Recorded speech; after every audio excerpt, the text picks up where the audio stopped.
O Universo Autoconsciente. Amit Goswami, capítulo 10. Análise do problema corpo-mente. Antes de estudarmos a maneira como a filosofia idealista e a teoria quântica podem ser aplicadas ao problema da corpo-mente, vamos passar em revista a filosofia moderna predominante. Todos nós compartilhamos de uma intuição irresistível de que a mente é separada do corpo. Sentimos também a intuição conflitante de que a mente e corpo são a mesma coisa. Como acontece, por exemplo, quando sofremos dor corporal.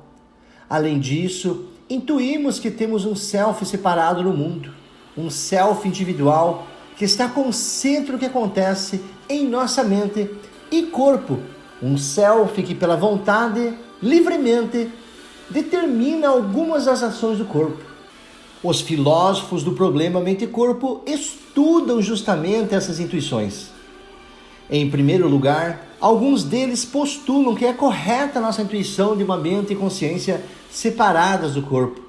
Estes são os dualistas. Outros, os monistas, negam o dualismo. Estes se dividem em duas escolas. A primeira, dos monistas materiais, acha que o corpo é de importância fundamental e que mente e consciência são apenas epifenômenos do mesmo. A segunda escola, os idealistas monistas, fala no primado da consciência, sendo mente e corpo epifenômenos da consciência. Na cultura ocidental, especialmente em tempos recentes, os monistas materialistas dominam a escola monista. No Oriente, por outro lado, o idealista monista continua a ser uma força. São muitas as maneiras de pensar no problema mente e corpo, inúmeros os caminhos para chegar à conclusão e um sem número de sutilezas a serem explicadas. Enquanto iniciamos uma revista ao que chamarei de Universidade de Estudos Mente e Corpo, eu gostaria que o leitor mantivesse em mente essas sutilezas. Imagine que todos os grandes pensadores que se ocuparam do problema mente e corpo estão aqui, agora, na universidade, onde o corpo docente, através de toda a história, vem ensinando as soluções velhas e novas, dualistas e monistas, do problema mente e corpo. Mas antes de cruzar os portões da universidade, impõe-se uma palavra de cautela. Conserve seu ceticismo e compare qualquer filosofia com sua própria experiência, antes de se decidir por alguma. Você encontrará facilmente a universidade. Há em volta dela um aroma embriagador. Aproximando-se mais, descobrirá que a origem do aroma é uma fonte denominada significado, situada logo na entrada. O elixir que flui da fonte está sempre mudando, mas com um aroma sempre atraente. Você cruza os portões e olha em volta. Os prédios são dois tipos diferentes. Em um dos lados da rua você verá a estrutura antiga, muito elegante. Você tem uma fraqueza pela arquitetura clássica. Assim é para lá que se dirige. O moderno arranha-céu no outro lado pode esperar. Ao aproximar-se do prédio, porém, um piqueteiro o detém e lhe entrega um panfleto onde se lê: cuidado com o dualismo. Os dualistas estão se aproveitando de sua ingenuidade para lhe ensinar ideias ultrapassadas. Pense no seguinte: suponha que um robô em uma fábrica japonesa de automóveis é consciente e que você lhe pergunta a opinião sobre o problema mente e corpo. De acordo com o nosso líder Marvin Minsky, quando perguntamos a essa criatura que tipo de ser ela é, ela simplesmente não pode responder imediatamente. Tem que inspecionar antes seus modelos e terá que responder dizendo que acha que é um ser dual, que parece ter duas partes, uma mente e corpo. O pensamento de robô é pensamento primitivo, não caia nessa. Insista no monismo para obter soluções modernas, científicas e sofisticadas. Mas, diz você discordando do piqueteiro, às vezes eu mesmo penso assim, como mente e corpo separados. Você não está dizendo Mas, afinal de contas, quem foi que lhe perguntou alguma coisa? E quanto à sua informação, eu gosto da sabedoria antiga e vou querer conferir por mim mesmo se fizer o favor de sair do meu caminho. O piqueteiro dá um passo para o lado, encolhendo os ombros. Em frente ao prédio há um poste com um letreiro onde se lê: Galeria do Dualismo, René Descartes, diretor. A primeira sala onde entra envolve em nostalgia. Um homem de meia idade, um professor, supõe você, olha silenciosamente para o teto. Por alguma razão, a familiaridade daquele rosto lhe dá a impressão de que o conhece. De repente, você vê a tabuleta na mesa. Cogito ergo sum. Claro, este homem tem que ser René Descartes. Com um sorriso bondoso, Descartes retribui o cumprimento. Os olhos dele brilham enquanto responde com voz cheia de dignidade a seu pedido de uma explicação da relação mente-corpo. E é elegante sua explicação no cogito ergo sum. Posso duvidar de tudo, até que meu corpo, mas não posso duvidar que penso. Não posso duvidar da existência de minha mente pensante, mas posso duvidar do corpo. Obviamente, mente e corpo têm que ser coisas diferentes. Continua ele dizendo que há duas substâncias independentes: a substância da alma e a substância física. A primeira é indivisível. Mente e alma, a parte indivisível e irredutível da realidade responsável por nosso livre-arbítrio, são feitas dessa substância da alma. A substância física, por outro lado, é infinitamente divisível, redutível e governada por leis científicas. Mas só a fé governa a substância da alma. O livre-arbítrio é evidente por si mesmo. Diz ele em resposta a uma pergunta. E só nossa mente pode saber disso. Por que ela é independente do corpo? Você pergunta. Exatamente. Mas você não está satisfeito. Lembra-se que o dualismo cartesiano da mente e corpo viola as leis de conservação de energia e momento, que a física comprova além de qualquer dúvida. De que maneira poderia a mente interagir com o mundo sem ocasionalmente intercambiar energia e momento? Ora, no mundo físico descobrimos sempre que a energia e o momento de objetos são conservados e que permanecem exatamente os mesmos. Logo que surge uma oportunidade, você engrola uma desculpa e deixa a sala de Descartes. A sala contígua tem o nome de Gottfried Leibniz gravada na porta. Ao entrar, o professor Leibniz pergunta cortesmente: o que era que você estava fazendo lá dentro com o velho Descartes? Todo mundo sabe que o intercambianismo do bom Descartes não dá nem para a saída. De que modo pode uma alma imaterial ser tão materialmente localizada na glândula pineal? O senhor tem uma explicação melhor?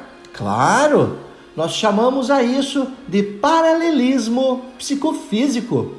E resume: eventos mentais ocorrem independentes de, mas paralelos aos eventos fisiológicos que têm lugar no cérebro. Nenhuma interação, nada de perguntas embaraçosas. E sorri bondosamente. Mas você está desapontado. A filosofia não lhe explica a intuição de quem tem livre-arbítrio, que o seu self exerce poder causal sobre o corpo. A coisa toda parece suspeitamente como varrer a sujeira para debaixo do tapete, fora da vista, fora das vistas. Enquanto você ri para o mesmo, com o trocadilho privado, nota que alguém lhe acena. Eu sou o professor John Kimonist. Sua cabeça deve estar a mil com toda essa lenga-lenga dualista sobre a mente, diz ele.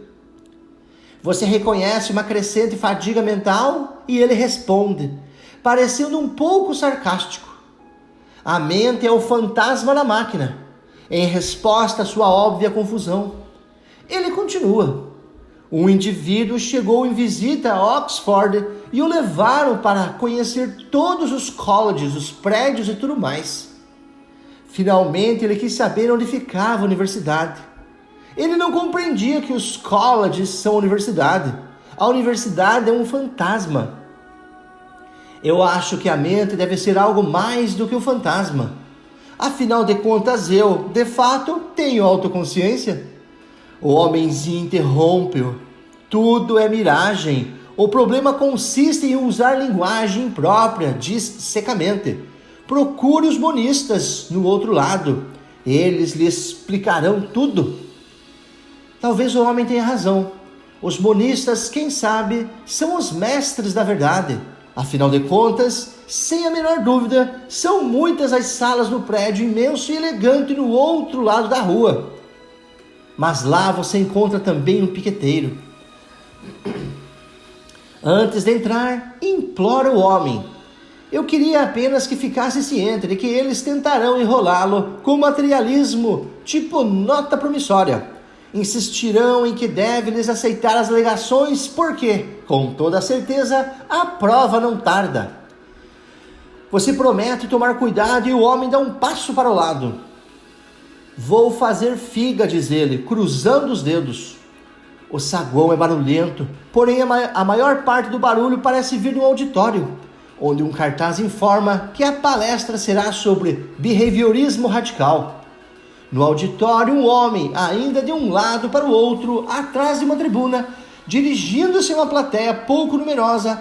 Aproximando-se mais, você descobre que o orador está falando sobre a obra de B.B. Skinner, o famoso behaviorista.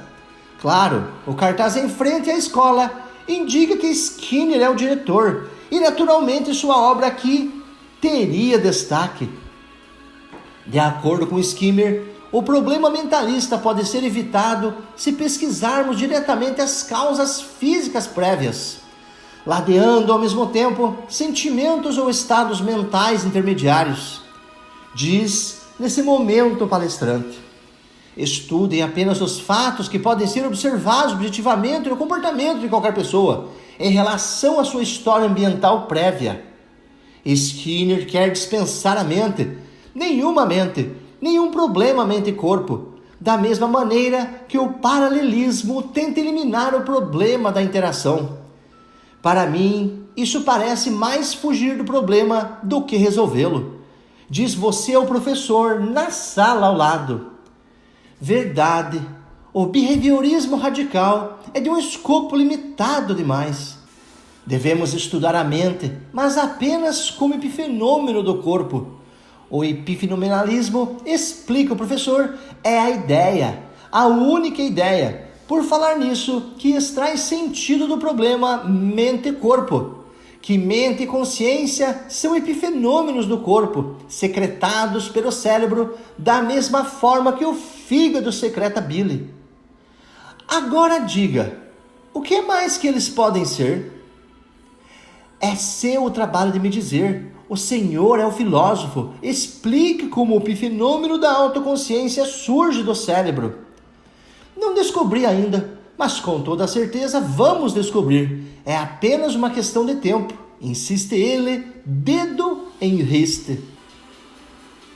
Materialismo tipo nota promissória. Exatamente como avisou o piqueteiro. Você murmura e vai embora. Na sala do outro lado do corredor, o professor identidade mostra-se insistente. Ele não quer que você deixe o departamento dele sem antes receber uma aragem da verdade. Para ele, a identidade é a verdade. Mente e cérebro são idênticos. São dois aspectos da mesma coisa. Mas isso não explica minhas experiências com a mente. Se isso é tudo que o senhor tem a dizer, não estou interessado. Você declara, dirigindo-se de mansinho para a porta. O professor identidade, porém, insiste para que você compreenda a posição dele. Diz que você precisa aprender a substituir termos mentais em sua linguagem por termos neurofisiológicos, porque corresponde a cada estado mental. Há uma última análise, um estado fisiológico que é o produto genuíno. Repito, Diz que você precisa aprender a substituir termos mentais em sua linguagem por termos neurofisiológicos, porque, correspondente a cada estado mental, há, em última análise, um estado fisiológico que é o produto genuíno. Outra pessoa anda pregando um troço parecido. Paralelismo. É como o chama. Você se sente realmente satisfeito, porque pode, nesse momento, jogar fora os termos filosóficos sem cometer deslizes. Com suavidade bem treinada, o professor identidade dá outra interpretação da teoria da identidade. Mesmo que o mental e o físico sejam a mesma coisa, distinguimos entre eles porque representam maneiras diferentes de conhecer coisas.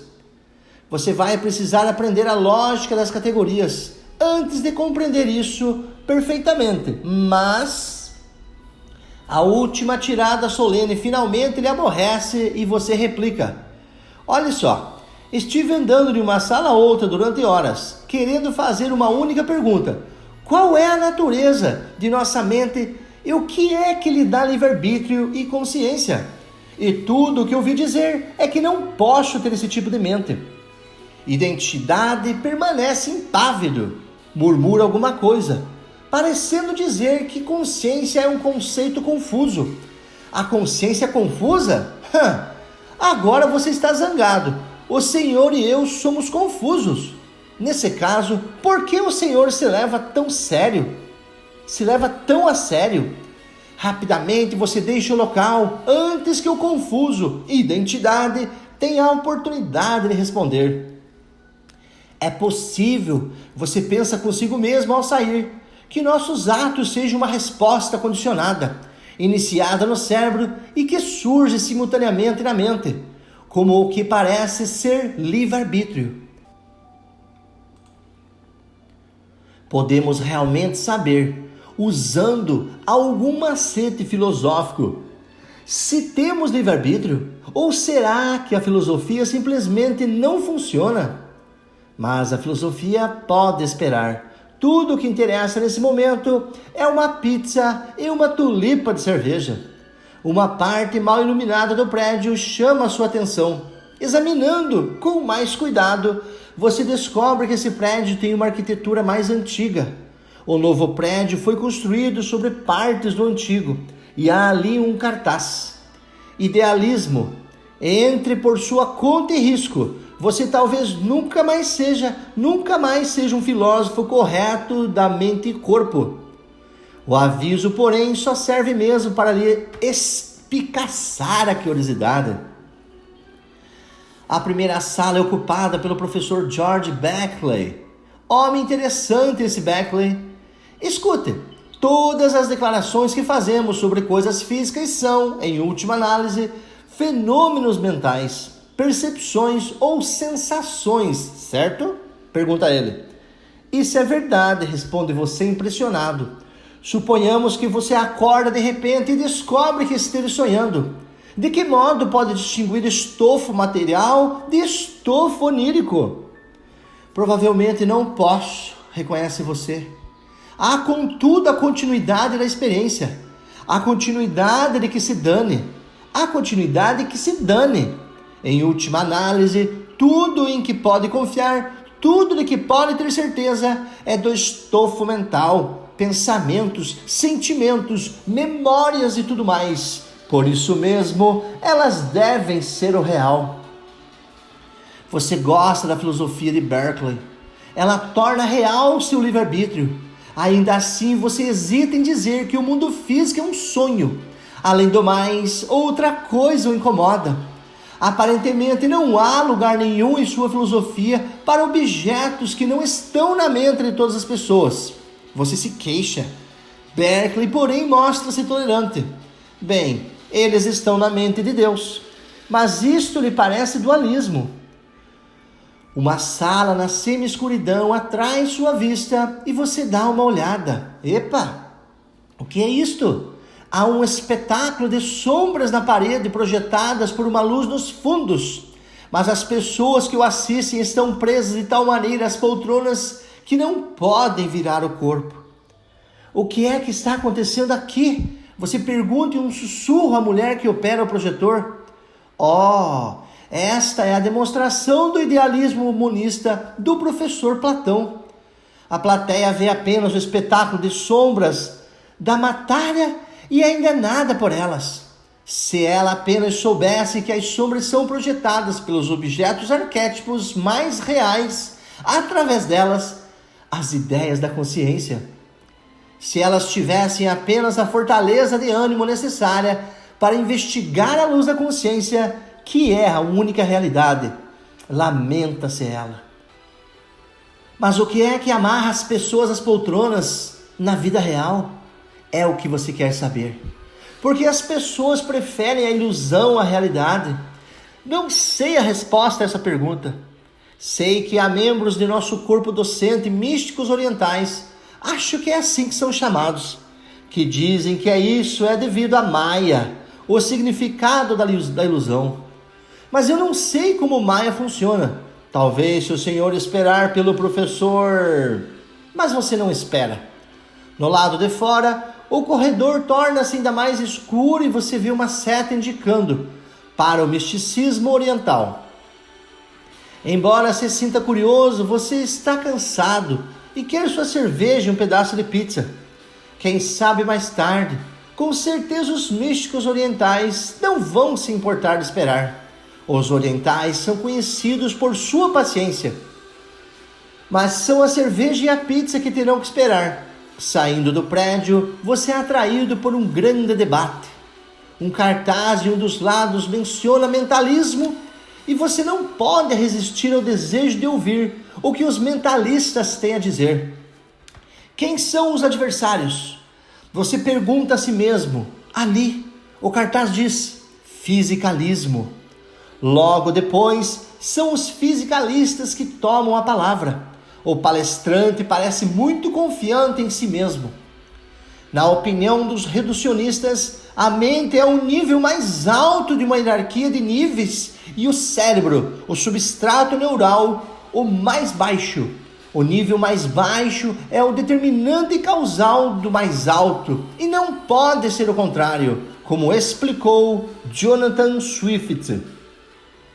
Dessa maneira, observam os naturalistas. Uma pulga tem pulgas menores que ela, que se alimentam, e estas as têm menores que ainda as picam, e assim continua ad infinitum. As pulgas menores mordem as maiores, mas as maiores jamais afetam o comportamento das menores. Devagar aí, avisa o mentalista, chegando sua vez de falar. De acordo com Roger Sperry, nosso guru, forças mentais não violam, não perturbam e ainda menos intervêm em atividades neuronais. Mas, de fato, seguem-se a elas ações mentais com sua lógica causal própria.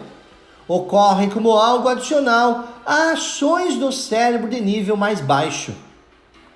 A realidade causamente potente da mente consciente é uma nova ordem emergente, que surge da interação organizacional do substrato neural, mas não é redutível ao mesmo.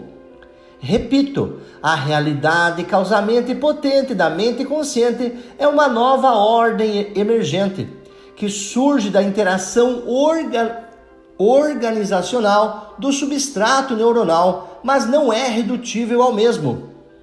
O palestrante faz uma pausa. Um fisicalista da facção oposta tenta falar, mas não consegue. Sperry sustenta que os fenômenos mentais subjetivos são realidades básicas, causalmente potentes, na medida em que são experimentados subjetivamente diferentes de, mais do que, e não redutíveis a seus elementos físico-químicos. As entidades mentais transcendem o fisiológico, exatamente como o fisiológico transcende o molecular transcende o atômico e o subatômico e assim por diante. O debatedor fisicalista replica que raciocínio como esse de Sperry é pura embromação. que aquilo que qualquer conglomerado ou configuração de neurônios fazem é inevitavelmente redutível ao que os neurônios componentes fazem. Todas as denominadas ações causal da mente devem ter, em última análise, origem em alguns componentes neuronais básicos do cérebro. A ideia de que a mente iniciar mudanças no nível inferior do cérebro equivale ao substrato do cérebro sem uma causa, agir sobre o substrato do cérebro. E de onde vem o poder causal da mente, do livre-arbítrio? Toda a tese do Dr. Sperry é construída sobre o teorema não comprovado do holismo. O todo é maior que as partes. Era isso que eu tinha a dizer. E o orador senta-se com um ar de superioridade. Os mentalistas, no entanto, estão prontos com a contestação. Sperry diz que o livre-arbítrio é aquele aspecto dos fenômenos mentais que é mais do que seus elementos físico-químicos. De alguma forma, esta mente causamente potente emerge da interação de suas partes, de miríades de neurônios. Evidentemente, o todo é maior do que as partes. Temos simplesmente que descobrir como.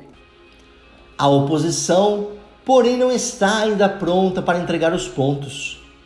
Alguém com um grande boto no peito, com as palavras pense funcionalismo, assume a tribuna.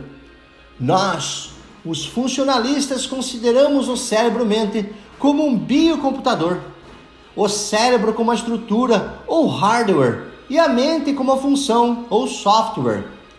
Como vocês mentalistas certamente concordarão, mal orientados, seguidores do mentalismo, o computador é a metáfora mais versátil jamais inventada para descrever o cérebro-mente.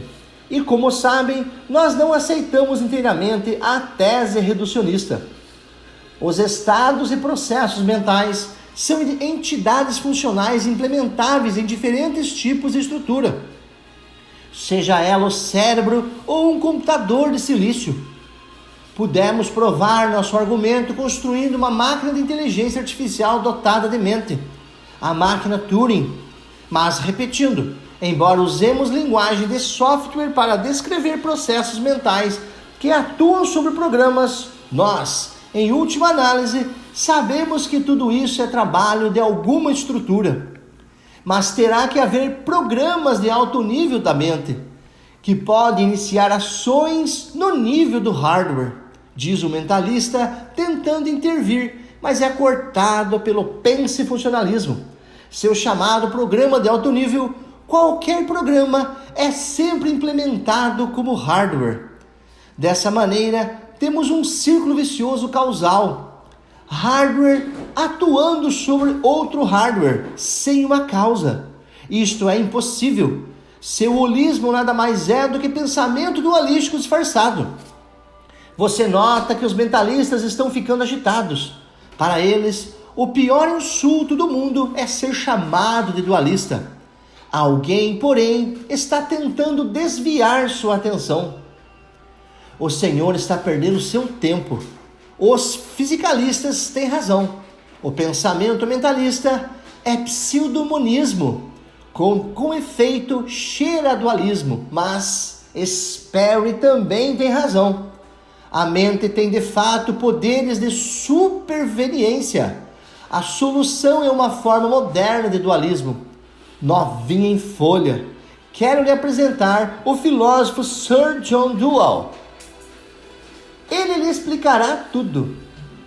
Começando Dewey a falar, você não pode deixar de reconhecer que o homem tem carisma.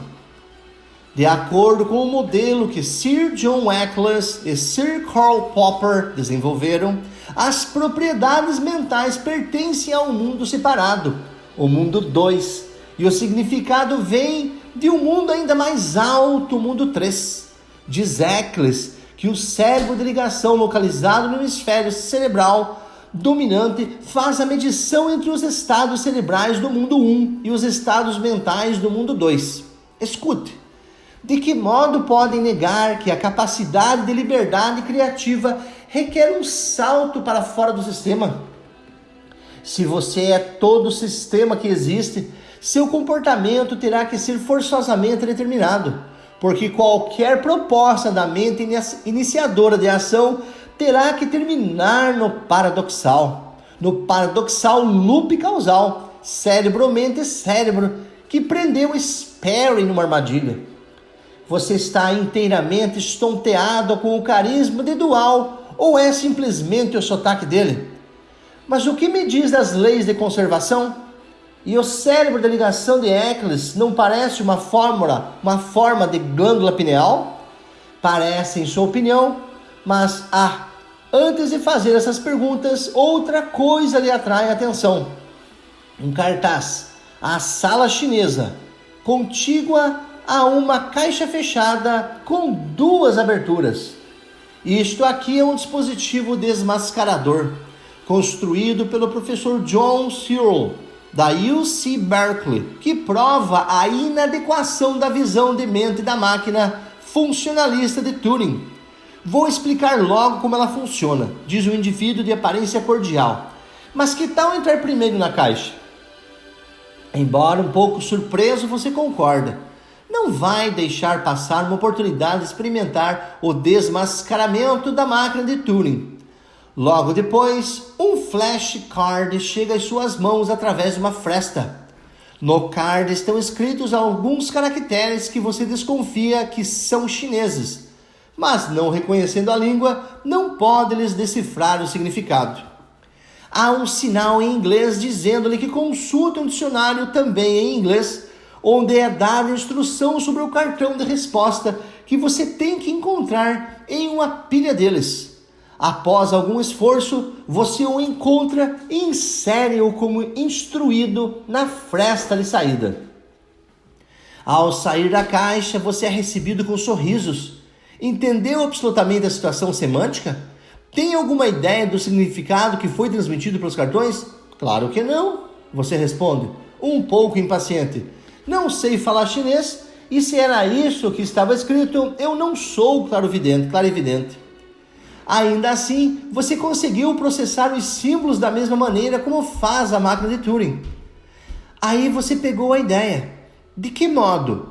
Tal como eu, a máquina de Turing não precisa compreender coisa alguma da comunicação que ocorre quando ela processa símbolos. Simplesmente porque manipula símbolos, não podemos ter absolutamente certeza de que ela compreende. E se a máquina não pode compreender quando processa símbolos, como é que podemos dizer que ela pensa? Pergunta o homem que fala por John Searle.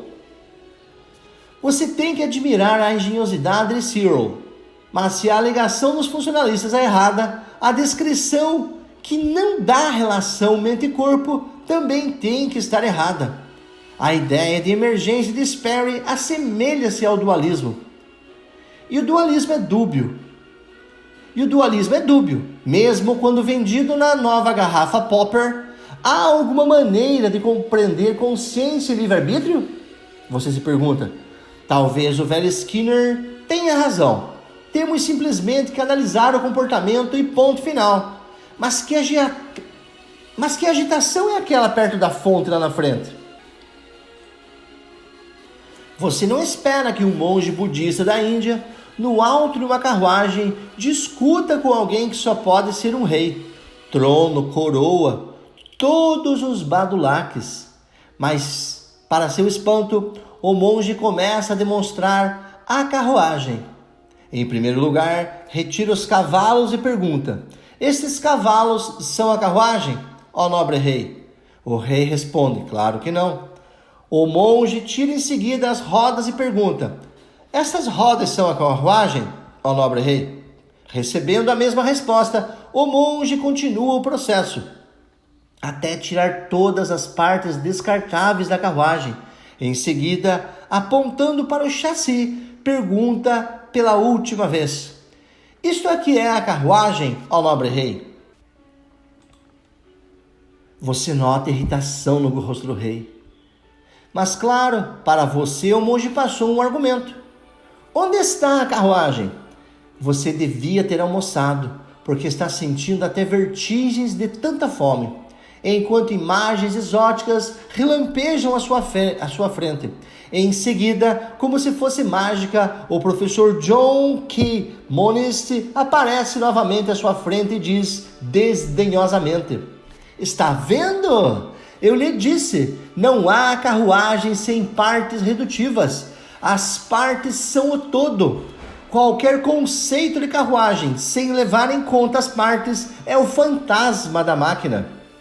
Nesse momento, você se sente realmente confuso. Esquecidas inteiramente a pizza e a cerveja, como pode um monge budista, um místico oriental de boa fé, que se supõe que pertence ao campo idealista, apresentar argumentos que fornecem munição a uma pessoa tão cética quanto o professor monista? Não há nenhum enigma aqui, se você conhece bem o budismo. O monge budista, o nome dele é Nagasena e o nome do rei Milinda. Pode parecer falando com o professor monista, uma vez que ambos negam a natureza do self de objetos. Não obstante, de acordo com os monistas materialistas, não há natureza de self em objetos, se ignorados os componentes redutivos finais, as partículas elementares que os compõem. A posição de Nagasena, o idealismo monista, é radicalmente diferente. Não há natureza de self em objetos, a parte a consciência. Note em especial que tampouco há necessidade de atribuir natureza de self a sujeitos. É nesse ponto que o tipo de idealismo de Berkeley enfrenta críticas. No idealismo monista antigo, só a consciência transcendente é unitiva e real.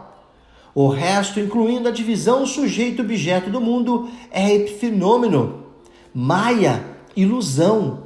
Essa ideia é filosoficamente sutil, mas não inteiramente satisfatória. A doutrina do não-self, da natureza ilusória do self, não explica como surge a experiência do self do indivíduo, e tampouco o nosso eu muito pessoal. Dessa maneira, uma de nossas experiências mais profundas é deixada de fora. Este, portanto, é o nosso curto sumário da filosofia. O dualismo enfrenta dificuldades para explicar a interação mente-corpo. Os monistas materialistas negam o livre-arbítrio e sustentam que a consciência é um epifenômeno, simplesmente a clamorosa manifestação do software de nosso biocomputador hardware. Os próprios idealistas monistas ficam aquém de uma solução satisfatória, porque eles também solapam a vivência do self pessoal, sendo enamorados demais do todo. Poderá a mecânica quântica romper o impasse de algumas dessas espinhosas questões?